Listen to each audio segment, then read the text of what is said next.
এদিকে বিএনপির ভাবমূর্তির পাশাপাশি রাজনৈতিক পরিবেশ নষ্ট এবং জাতীয় নির্বাচনকে বাধাগ্রস্ত করার চেষ্টা চলছে অভিযোগ করে তাদের প্রতিহত করার আহ্বান জানিয়েছেন বিএনপির মহাসচিব। রাজধানী ও সারা দেশে দলটি ও এর অঙ্গ সংগঠন অপপ্রচারের বিরুদ্ধে বিভিন্ন কর্মসূচি পালন করে।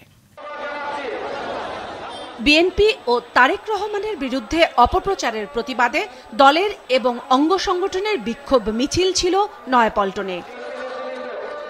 বিক্ষোভ সমাবেশে দলের মহাসচিব বলেন, একটি নির্দিষ্ট রাজনৈতিক মহল দেশকে অস্থিতিশীল করতে সামাজিক যোগাযোগ মাধ্যমে নানা অপপ্রচার চালাচ্ছে। ভোটের ঘটনাকে কেন্দ্র করে কয়েকটি রাজনৈতিক অঙ্গন, কয়েকটি চক্র তারা বাংলাদেশের রাজনীতিকে একেবারে ভিন্ন খাতে প্রবাহিত করার চেষ্টা করছে।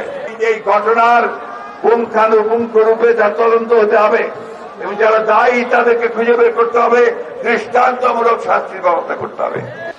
একই ইস্যুতে জাতীয়তাবাদী ছাত্রদলের বিক্ষোভ মিছিল শাহবাগে গিয়ে শেষ হয়। তারা অপপ্রচারকারীদের শাস্তি দাবি করে।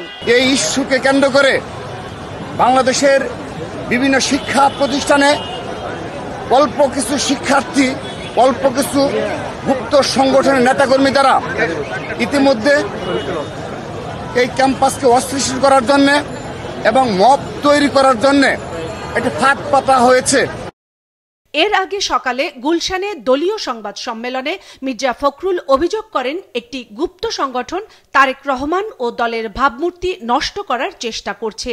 এ ঘটনার তদন্তে কমিটি করেছে বিএনপি, যে প্রতিবেদন প্রকাশ করা হবে। এই হত্যাকাণ্ডের ঘটনা কোন রাজনৈতিক স্বার্থসিদ্ধির জন্য ব্যবহার হচ্ছে কিনা এবং এর মাধ্যমে আসন্ন জাতীয় নির্বাচনের পরিবেশকে বিঘ্নিত করার জন্য বিশেষ কোনো মহলের প্ররোচনায় এই ধরনের ঘটনাকে অজুহাত হিসেবে ব্যবহার করা হচ্ছে কিনা এ নিয়ে সন্দেহ করবার যথেষ্ট অবকাশ রয়েছে।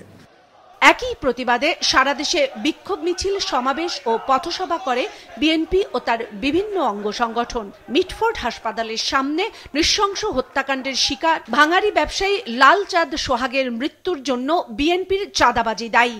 এই প্রচারণায় গত কয়েকদিন ধরেই সামাজিক যোগাযোগ মাধ্যমে কে বা কারা প্রচারণা চালাচ্ছে।